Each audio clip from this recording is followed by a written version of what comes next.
ഉത്സാഹം ഉത്സാഹം ആ പള്ളിപ്പെരുന്നാൾ പോലെ അമ്പലത്തിലുണ്ടാവല്ലോ ഉത്സാഹം. ജോസ് പെരേര ബിഗ് ബോസിലുണ്ടെന്നൊരു റൂമർ കേട്ടായിരുന്നു. ദൈവമേ ചതിച്ചു എന്നാ തോന്നണേ. അത് ശരിയാണോ അല്ലെങ്കിൽ അവിടുന്ന് കോള് വന്നാ പോകുമോ? ഇതുവരെ കോള് വന്നിട്ടില്ല. എന്തായാലും കുറച്ചുകൂടിയൊക്കെ ഫെയിം കൂടാൻ സാധ്യതയുണ്ട് ഒരുപാട്.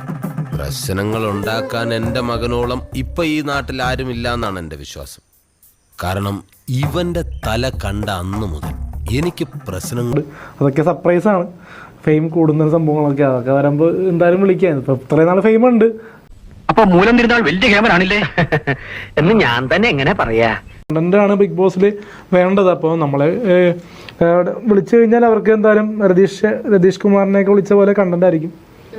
അപ്പൊ ഞാൻ ഉദ്ദേശിച്ച പോലെ അവൻ അത്ര മണ്ണുണ്ണിയല്ല. ഇൻട്രസ്റ്റ് ഉണ്ട്. വിളിച്ചു കഴിഞ്ഞാൽ എന്താ പേയ്മെന്റ് ഇതിലേ പോവുള്ളൂ.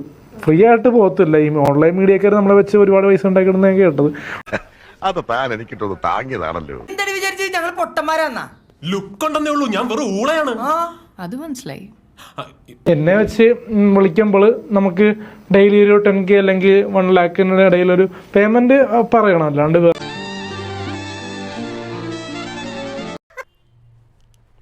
എന്റെ പൊന്നു ദേവേ, എന്തൊരു മണ്ടിയാണ്. അല്ല, എന്താ നിങ്ങളുടെ ഉദ്ദേശം? ശബ്ദം കനപ്പിച്ച് പറയടാ.